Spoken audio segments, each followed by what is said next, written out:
Exaltado en los cielos, de llenas de bondad, eres digno de alabar, no hay otro nombre igual. Buenos días, hermanos. Buenos días. Un gozo de verdad estar acá y de la palabra que Dios me dio para compartir. Y el tema que el pastor me solicitó era hablar sobre la sexualidad, ¿cierto? Entonces, para este tema que es tan importante y donde todos tenemos tantas ideas, ¿cierto que sí? ¿Qué tal si oramos para entregarle este tiempo al Señor? Padre nuestro, tú eres hermoso, tú eres nuestro creador, nuestro hacedor, y tú nos hiciste, Dios, nos hiciste en amor y nos hiciste conforme a tu voluntad. Qué bello eres tú. Y aquí estamos nosotros enfrentándonos a tu palabra, queriendo aprender de ti. Aquí estamos con todo nuestro ser y te pedimos que tú nos hables hoy a nuestro corazón. Que tú, Señor, mires mi sexualidad y que sea tu palabra limpiándome, sanándome, restaurándome, edificándome y trayendo a mi vida la libertad y la capacidad, Señor, de vivirla con gozo, con alegría y dando testimonio de ti. En Cristo Jesús. Amén. Amén. Bueno, entonces tenemos que tratar como de definirla primero, ¿cierto? Entonces la sexualidad, pues entre las definiciones que hay es que es la manera como vivenciamos nuestro conjunto de condiciones anatómicas, es decir, como vivenciamos nuestro cuerpo, ¿cierto? Que tiene ciertas características anatómicas y también eso genera ciertas características fisiológicas, ¿cierto? Esto es constitutivo del ser humano, la sexualidad. Nosotros ya nacimos con un sexo desde que nacemos, ¿no? Qué redundancia.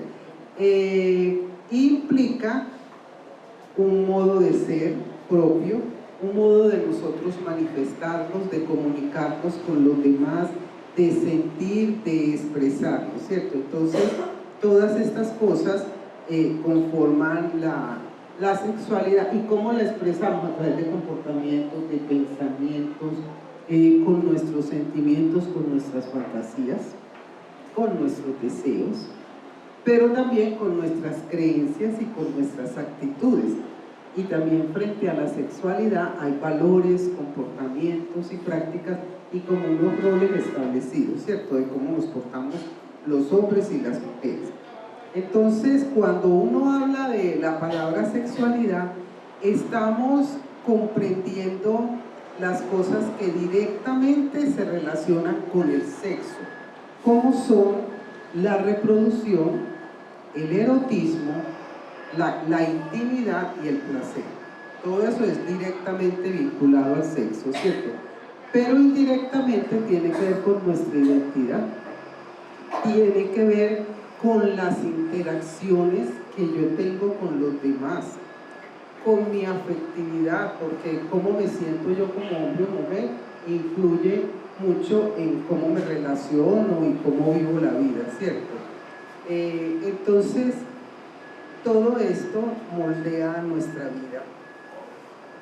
Por ello, la sexualidad está influida, es algo que está muy influido por factores biológicos, o sea, cómo funciona nuestro cuerpo, por factores psicológicos, por factores sociales, económicos, políticos, culturales, ¿cierto?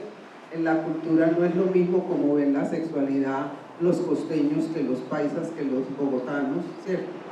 No es lo mismo como vemos la sexualidad en los países de América Latina a como se ve en otros países de Europa, etcétera, pero también de dónde vivimos. Si vivimos en una zona urbana, si vivimos en una zona más rural, está influida por aspectos éticos, legales e históricos. Por ejemplo, la manera como hoy en día, en el siglo XXI, estamos viendo y vivenciando la sexualidad, ¿cierto? Pero cuando uno ve todo eso, uno dice, pero ¿esto por dónde lo agarra? ¿Qué es el núcleo de todos esos factores? ¿Cuál es como esa piedra angular que va a ser la que va a determinar lo que es la sexualidad? ¿Dónde está la verdad? ¿Cierto? Y nosotros podríamos pensar, bueno, no, lo biológico, eso que usted mencionó, que lo biológico. ¿Por qué?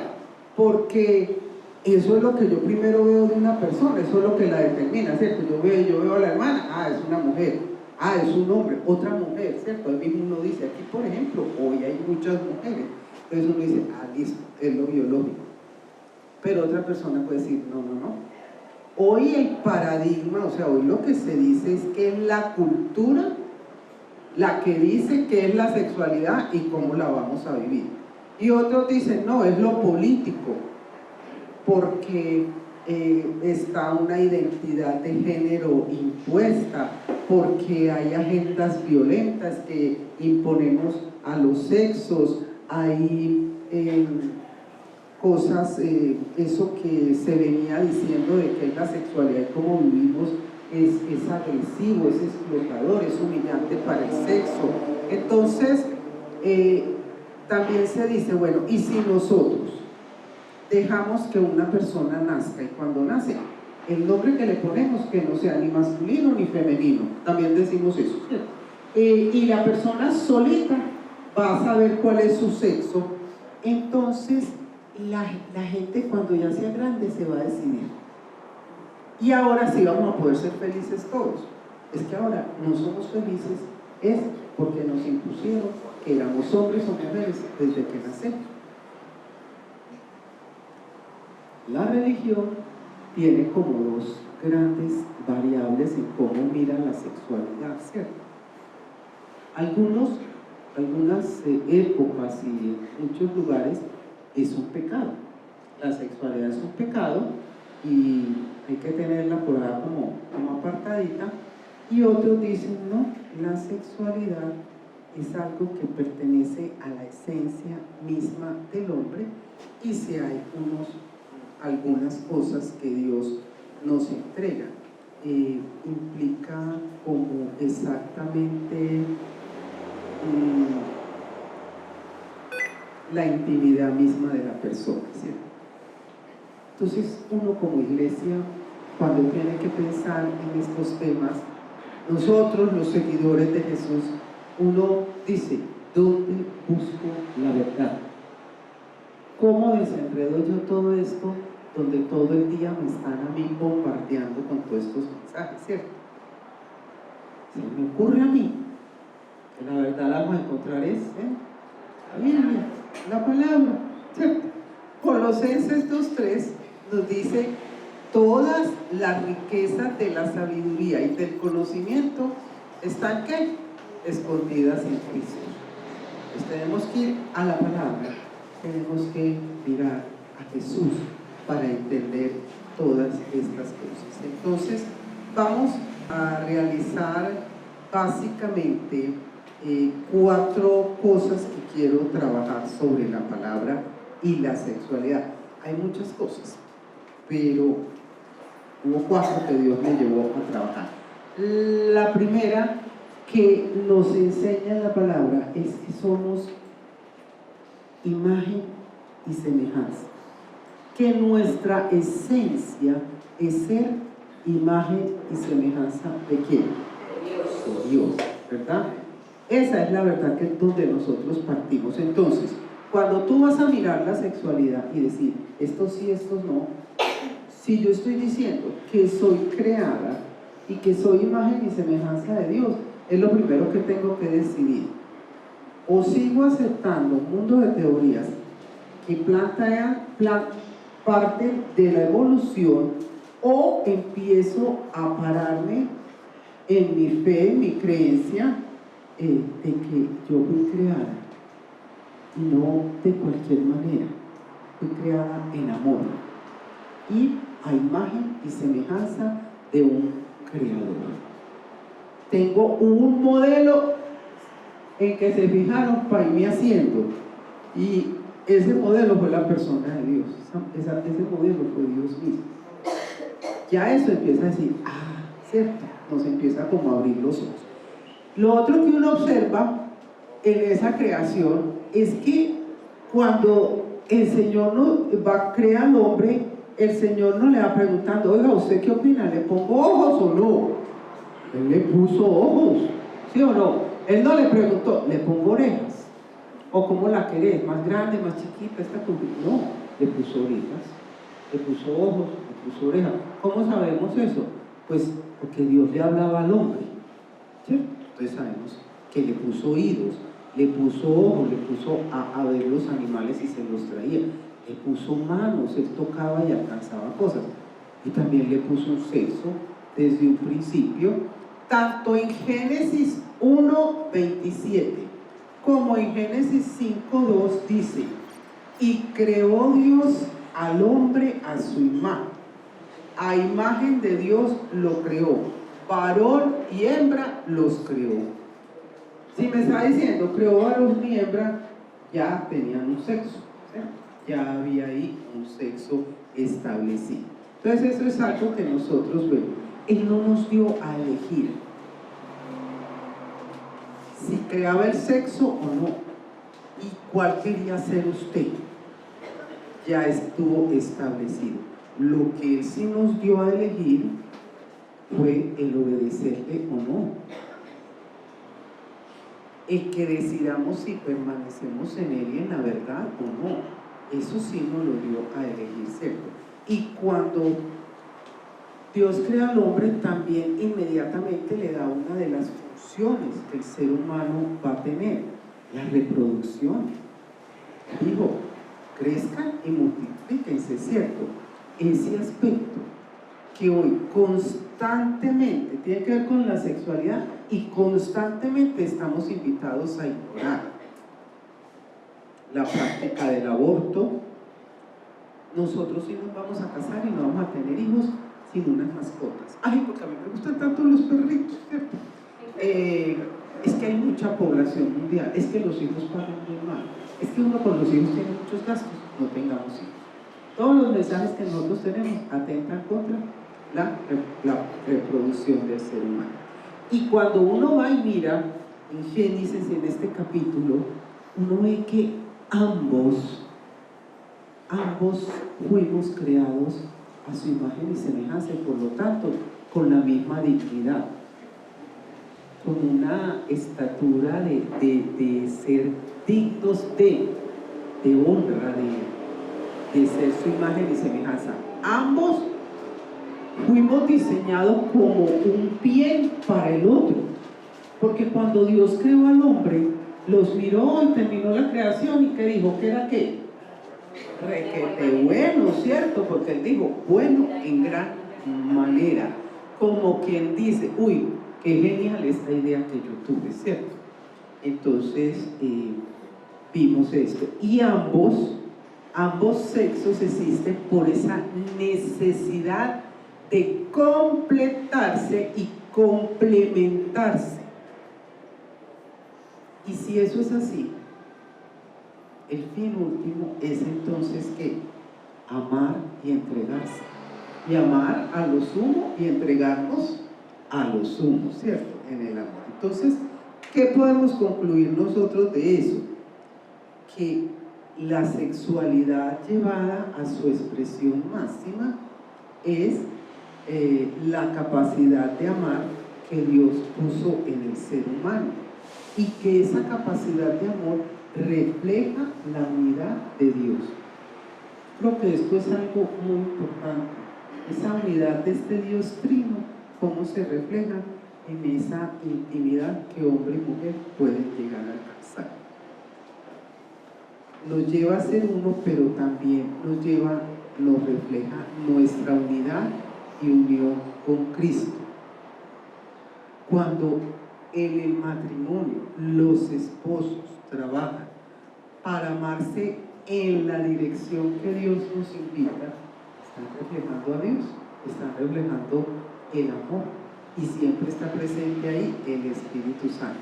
Entonces todo es tan bonito eso, pero usted supiera los problemas que yo tengo, sí, todos esos problemas de censura, divisiones, acusaciones, menosprecio, una sexualidad que traemos ya dañada, violentada, en condiciones negativas, desviadas, traumáticas.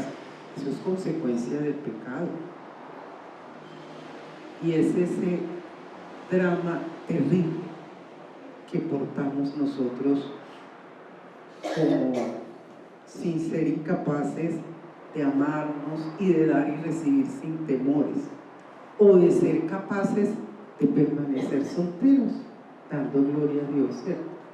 Eso ya es consecuencia del pecado, y para eso vino Cristo, para restaurarnos, ¿cierto? Es algo que es posible. Y si tú me estás escuchando acá y tú dices, ay, yo soy esa de la segunda parte o ese de la segunda parte, para eso vino el Señor, para deshacer esas obras, para darnos esa libertad. Yo lamento mucho cuando veo matrimonios que no se pueden disfrutar por tantas cosas. Yo lo lamento porque yo digo, el sexo es el privilegio que Dios le dio al matrimonio, es un regalo de bodas de Dios para nosotros. El segundo punto es la materialización del inicio de la sexualidad se da en el momento de la concepción. ¿Por qué? Porque en la concepción el material que cada uno aporta es diferente, ¿sí o no? El hombre aporta su espermatozoide y ahí trae 23 cromosomas, hay unos que son XX y otros XY, y la mujer va a aportar su ovario y ahí trae 23 cromosomas, uno con XX.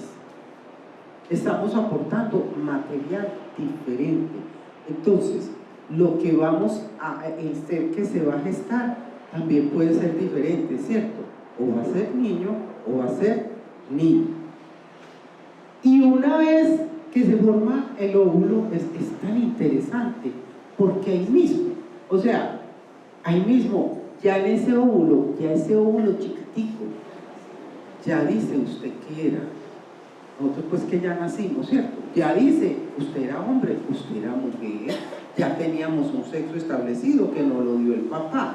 Entonces, y también hay investigaciones que contradicen lo que voy a decir y otras que la apoyan, pero en cuestión de sexualidad es muy difícil buscar informaciones porque muchas son pagadas para que den ciertos resultados. Pero algo que yo miraba era que aún en los primeros meses de embarazo de la persona, ese bebé sufre por ser XX o XY descargas hormonales de testosterona o de otro tipo de hormonas que ya cambian significativamente cómo se van a formar tus órganos y tus estructuras.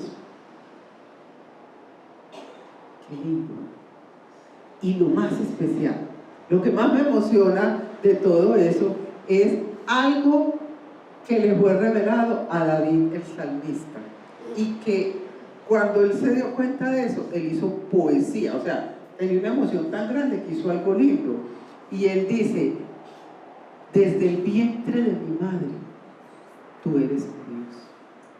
Él dice, mi embrión vieron tus ojos, y en tu libro estaban escritas todas esas cositas que luego fueron formadas sin faltar ninguna de ellas. Y cuando uno ve eso, yo me monto como una película ahí y me imagino a Dios como viendo y chequeando cada cosita y lo que va haciendo cada cromosoma, ¿cierto? Y la manera como empiezan a trabajar. ¿Qué podemos concluir de eso? Que Dios diseñó nuestro cuerpo sexual. La sexualidad no es mala. el sexo no es malo. Hay un modelo. Cuando nos creó, dijo, me quedó muy bien, qué tan buena idea, ¿cierto? Este cuerpo que tú tienes, para Dios es de alta estima, tan de alta estima que Dios decidió que este cuerpo era también el templo del Espíritu Santo. Eso nos marca.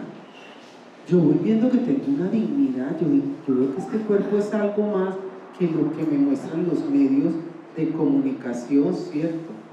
Y que era tan grande eso tan bueno que Dios ve, y esa necesidad de vivir en medio de nosotros, que Cristo pagó con su vida, que el Padre entregó a su Hijo, ¿cierto? Entonces, cuando yo veo eso, yo veo que este cuerpo, que es un cuerpo sexual, es un cuerpo que yo muestro y que voy a compartir o que comparto con mi esposo, es un templo y debo cuidarlo celosamente, ¿cierto? Uno, templo, lo cuida.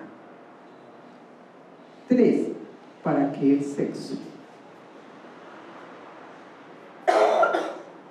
Hay dos funciones, de una ya hablé, esa no la sabemos todos, reproducirnos, ¿cierto? Y está hoy en día tan cuestionada que a la gente joven hoy en día, pero jóvenes, yo vivo aterrada cuando me cuentan, pero hay gente tan joven y ya se pueden hacer la vasectomía para quedar estériles, hombres de 30 años que dicen, no, yo ya me hice la vasectomía, yo no voy a tener hijos. Y mujeres que también se hacen la ligadura, pero no la ligadura, sino hay otra que de una vez ya te la cortan y ya así no puedes ser fértil. La otra, esa es la que más me gusta, está nombrada como un regalo que Dios hace al ser humano, que asume la responsabilidad y el mandato del matrimonio, y donde esa unión tan íntima que hombre y mujer tienen se equipara a la unidad de Dios. Así como Dios es uno, nosotros en nuestra vida sexual íntima llegamos a ser uno con el uno con el otro, ¿cierto? Entonces, por eso lo que la palabra nos revela es que esa unión es santa y la tenemos que santificar. Por eso hacemos un pacto. Cuando yo decido, voy a estar con esta persona el resto de mi vida, como me decía a mí la esposa de un sobrino, que me pareció la mujer más inteligente de esta vida, me dice, vea tía, que me dice tía, vea tía, yo sabía que yo no lo voy a cambiar, yo no le voy a cambiar nada a él, yo simplemente me fijé y dije, todos estos defectos que los veo son defectos con los que voy a ser capaz de sobrevivir y vivir el resto de mi vida. ¿Sí o no? Si no, lo dejo, porque no me lo va a aguantar. Pero si son defectos que yo digo, soy capaz de aguantármelo, me caso, se casó, vive el bueno. Yo la miraba y decía, ay, ojalá que todo el mundo fuera así inteligente. Entonces, nosotros entendemos que en la sexualidad a Dios no lo excluimos del matrimonio, a Dios no lo excluimos del trato que damos a nuestro cuerpo, a Dios no lo excluimos de nuestra vida sexual, no lo excluimos, ¿cierto? Es un precioso regalo que es necesario cuidar y cultivar. En 1 Corintios 7, el apóstol Pablo dice, no os neguéis el uno al otro. Gústele al que le guste esa cita y disgústele al que le disguste, ¿cierto? La palabra nos dice, no se niegue, pero también dice, sea el lecho sin mancilla. Cuando hablamos de eso, pues se está indirectamente volviendo a decir, a Dios no se lo excluye de nuestra vida sexual.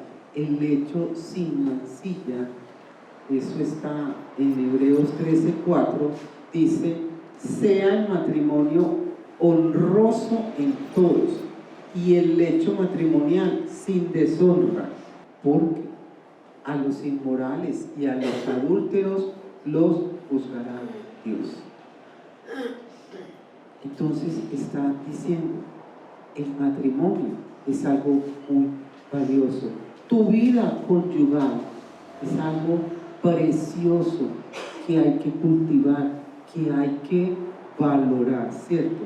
La fidelidad del uno hacia el otro tiene que ser total. Y eso es respetar el matrimonio y que tu relación de pareja sea una relación pura. Porque Dios va a buscar lo otro, ¿cierto? Que se tengan relaciones sexuales o prácticas prohibidas, que se sea lujurioso. Hoy en día hay muchas cosas que se hacen que uno sabe, ¿no? Cuando tú decides estas otras prácticas, porque qué importa, no importa, ¿qué estás diciendo? ¿De dónde partimos? Partimos de que somos creados a una imagen digna. O que si usted piensa que usted es como un animalito, ¿cierto? Usted viene del fruto de la evolución. Cuando tú tienes ese tipo de prácticas, tú te cosificas, te vuelves una cosa, un objeto, y vuelves al otro de la misma manera. No es que nosotros somos amigos con derecho, no es que uno sale porque qué aburrición, ¿cierto? Desparchémonos haciendo esto o aquello, ¿cierto? ¿Qué es el otro en ese momento? Una cosa, un objeto que utilizo para mis fines. Y Primera de Corintios, capítulo 6, versículo 9 en adelante, dice que no nos engañemos. Y dice quiénes no van a entrar al reino de los cielos. Pero lo que me llamó la atención cuando estaba mirando esto es que da como 10 tipos de personas que no entran. Y de esas, cuatro conductas tienen que ver con la sexualidad. Y yo decía, la sexualidad es muy importante. Dice, fornicarios, idólatras, adúlteros, afeminados y los que se echan con varones. No. Y yo tengo que decidir, ¿cierto? ¿Qué es lo que Dios sí nos permite decidir? Yo tengo que decidir. Si vivo conforme a esta dignidad de ser su imagen y semejanza, de ver que Dios me bendice, fue buena idea, fue bueno en gran manera, o si vivo de la otra manera. Si yo quiero entrar al reino de los cielos, como cierto, pero el Señor es claro. Y el último punto es Jesús y la sexualidad. ¿Qué maravillas podemos contar de Jesús aquí en la tierra? Algo que yo dije, no encaja como lo que voy a decir, pero yo lo tengo que decir. Entonces, para que sepan.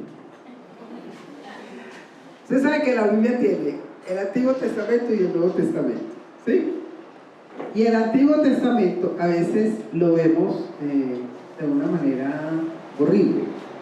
No, eso ahí, y las mujeres sobre todo pensamos también mucho, no, es que hay como tan horrible, esas leyes tan horribles para la mujer.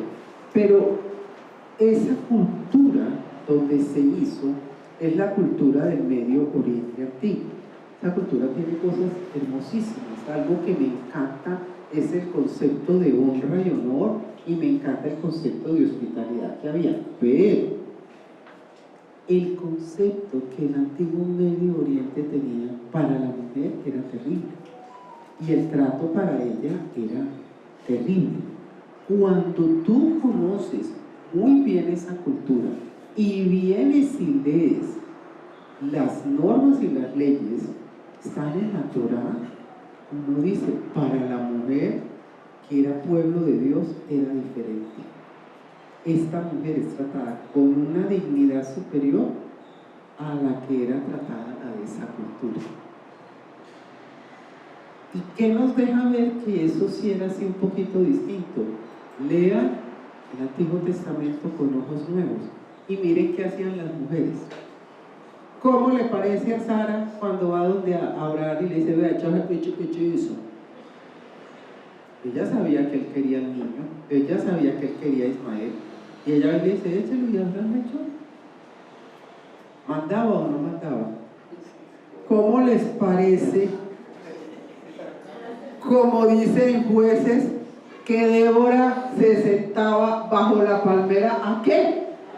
A juzgar a Israel. Allá un coronel del ejército, el demás. Deborita, ¿qué hacemos? Una Débora llamando a dos hombres guerreros tan bravos que es que, ¿y usted por qué no va a la guerra? ¿Qué le pasa? ¿Ah? Vaya para la guerra, mijo. Una mujer. Entonces, leamos con ojos distintos, ¿cierto? Pero en Jesús, yo digo que Jesús, sobre todo el Evangelio de Lucas, como que resalta mucho eso, ¿cierto? Porque uno ve, mire, para uno es normal, pero Jesús era un rabino en una cultura donde los hombres no le hablaban a las mujeres. Entendamos eso, en público, ¿ya? En la sinagoga, los hombres se hacen adelante. Luego hay como una cosa que por allá tapa, y las mujeres, los niños y todos los demás, los gentiles, allá atrás. Y Jesús, en su ministerio había mujeres, ¿cierto? Porque nosotros leemos que dice, iban fulano, perano y sultano, y las mujeres que servían a Jesús. O sea, Jesús sí marca un trato y una diferencia muy importante con respecto a la dignidad, al origen, al diseño original y la función y el lugar que él le dio a las mujeres, ¿cierto? A mí me parece que nos incluye y nos iguala. Por ejemplo, con respecto a la justicia, ¿cómo les parece con la mujer adúltera? Si él hubiera sido de acuerdo a la cultura de ese tiempo, él hubiera dicho, apedréenla. Pero nosotros que sí somos del siglo XXI, cuando leemos eso, todos decimos, sí, ¿y dónde estaba él? Uno no adultera solo, ¿cierto? No adultera con un hombre. Entonces, y de alguna manera, es lo que Jesús está diciendo ahí, ¿cierto? Me encanta. Resalta a la mujer con el perfume de alabastro. Esa mujer era para que la apedrearan, entró donde no le invitaron, era una prostituta, hizo lo que hizo, eso era para, y él la honra.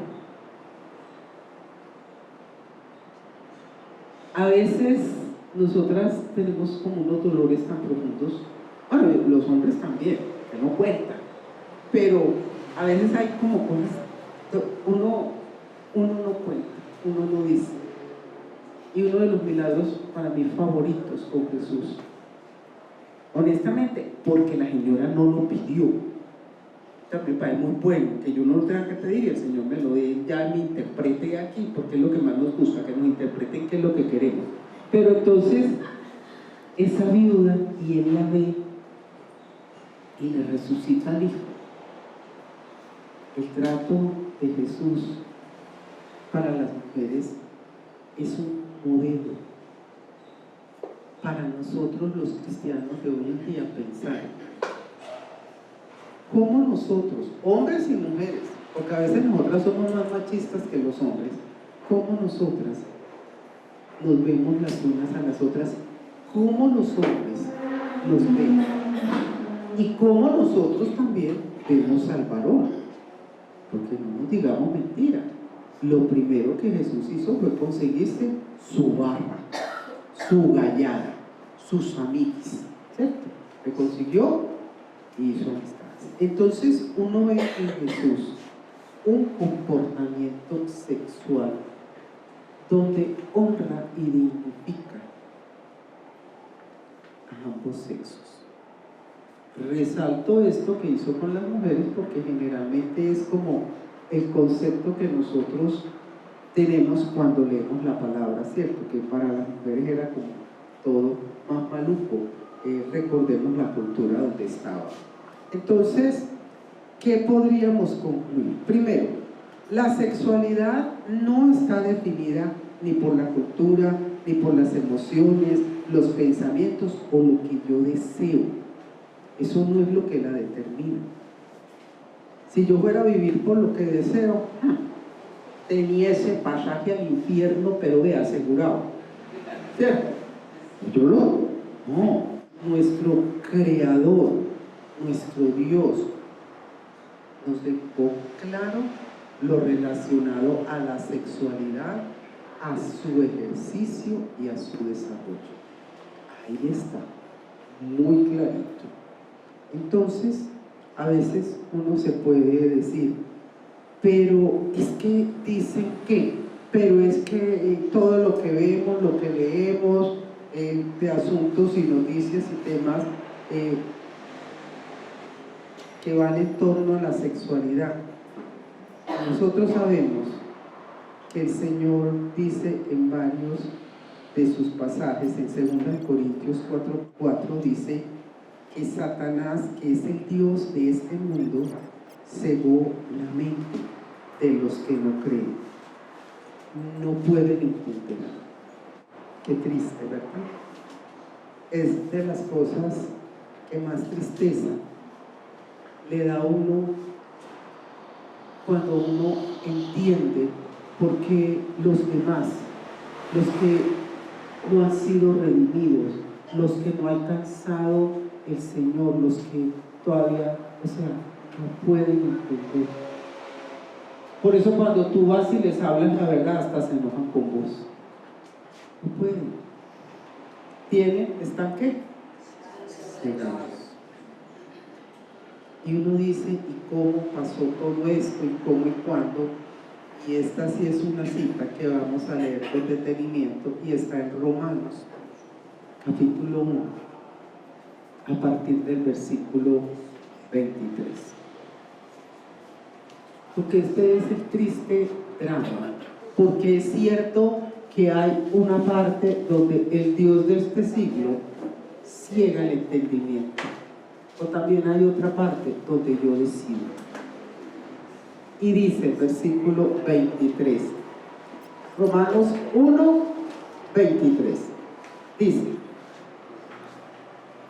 y cambiaron la gloria del Dios incorruptible por una ¿qué?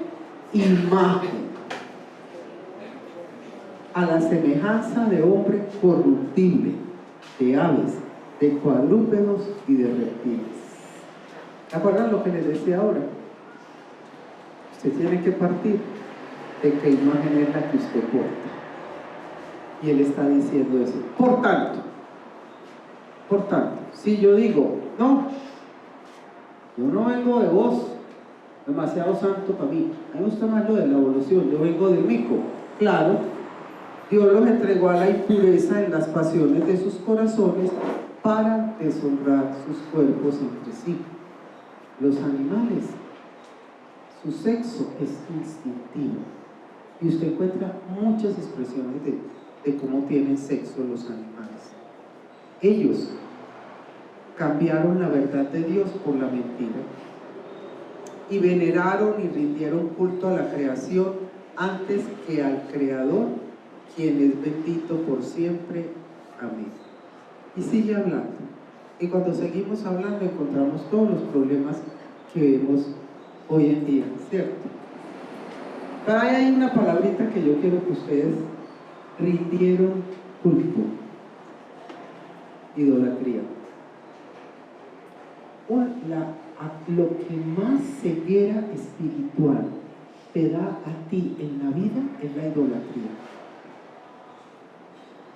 Esos ídolos que uno mantiene por ahí en el corazón, eso te hace perder sabiduría, te hace perder capacidad de discernimiento. Por eso no entiendo. O por eso cuando yo empiezo a tener ídolos, llega un momento en que hay cositas que me dicen, eso no está mal. ¿Ya?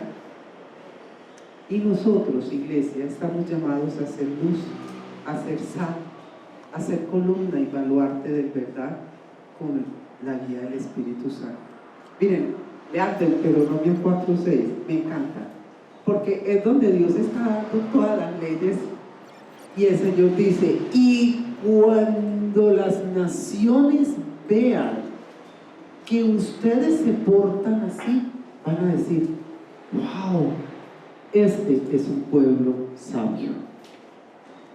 ¿A quiénes les gusta que lo reconozcan como gente sabia?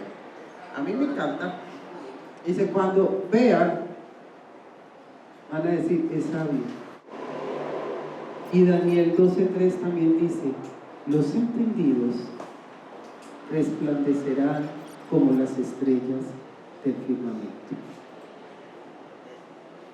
Y tú decides, imagen, sexo es bueno y bueno en gran manera, bajo los parámetros de Dios. Mi cuerpo es templo, lo voy a unir con otro templo por santidad. Tú decides, ¿verdad? Que seas llamado sabio. ¿Por qué? Porque la gente va a ver el fruto de tu vida. La gente va a ver que tu matrimonio sí perdura, sí permanece. Y va a decir, no con alegría, porque está la envidia, ¿cierto? Pero van a reconocer. La gente va a ver que tú que eres soltero, soltera y te negaste a todas las prácticas que hay hoy en día. Finalmente, tu vida sí fue exitosa. No porque necesariamente tuviste dinero, sino que lograste algo que nadie logra. Ser feliz. Porque cuando obedecemos la palabra, empezamos a ser felices. Y a los solteros, voy a decir una cosa. Cuando yo era del mundo, yo entregué mi vida al Señor a los 29 años, entonces tuve tiempo de ser del mundo. Había algo que empezó a llamarme la atención cuando Dios insistentemente me buscó, y era que yo miraba a la gente cristiana y yo decía, son como más bonitos. Yo veía algo, yo veía a las mujeres y muchas veces, usted sabe que han habido líneas y había muchas que ni se pintaban y yo decía, pero es que, y yo miraba las maquillajes y yo decía, hay algo lindo ahí. ¿Qué era? Ese Espíritu Santo en ti. Esas mujeres y esos hombres que estaban portando su dignidad como eran y podían ser templo del Espíritu Santo. Vamos a inclinar nuestro rostro, hermanos, y pensemos qué te ha hablado hoy Dios a ti, a tu vida, a cómo tú vienes haciendo las cosas. ¿Qué te ha hablado Dios a lo que tú has pensado de tu sexualidad, del hecho de que seas un hombre?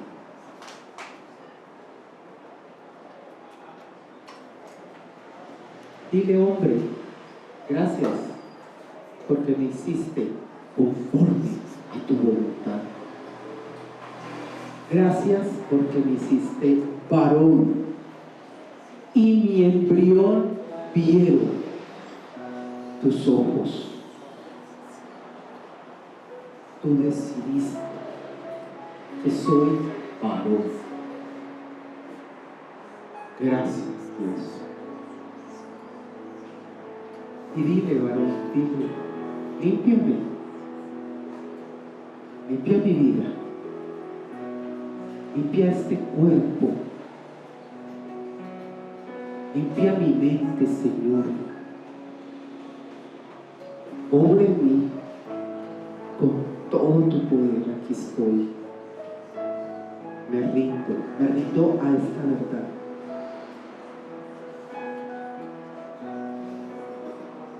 Y tu mujer,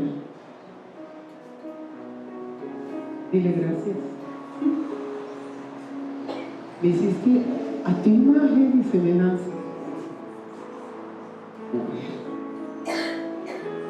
perdona las veces que me he sentido mal por ser mujer, que he rechazado ser mujer. Perdóname las veces que he odiado el sexo, la sexualidad, perdóname y límpiame. Padre, límpianos a todos, hombres y mujeres, de prácticas asquerosas, inmundas. Límpianos. Sana nuestras heridas, sana nuestro corazón, sana nuestro cuerpo para tu gloria.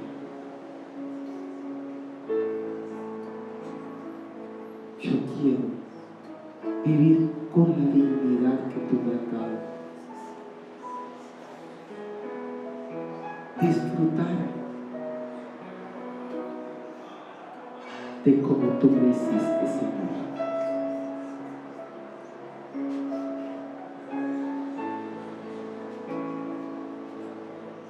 Y que si algo sea una verdad en mi vida es que tu Espíritu Santo te sientas cómodo, feliz en este cuerpo. Dios, entregamos los matrimonios que hay aquí. Obra en ellos, Señor. Obra en ellos, Dios. Limpia su vida sexual, santifícala, sánala, restáurala, Señor, a tu imagen y semejanza, a tu voluntad, Señor. Reprendemos la obra de las tinieblas que nos ha dañado nuestra vida íntima y nuestra vida sexual. Reprendemos esas obras de las tinieblas, porque para eso vino Cristo a nuestras vidas, para deshacer las obras de Satanás. Venga tu reino, Señor, a nuestro matrimonio, a nuestra vida sexual, a nuestra vida íntima. Venga tu reino y hágase tu voluntad. Y Señor, aquí están los solteros, llénalos de esa certeza, de tu amor, que todo lo llena, de tu plenitud, para que puedan guardarse, para disfrutar plenamente su vida íntima. Y pedimos por esas parejas, por quienes serán sus esposas y sus esposos, que también los guardes, Señor, y los bendigas. En Cristo Jesús. Amén.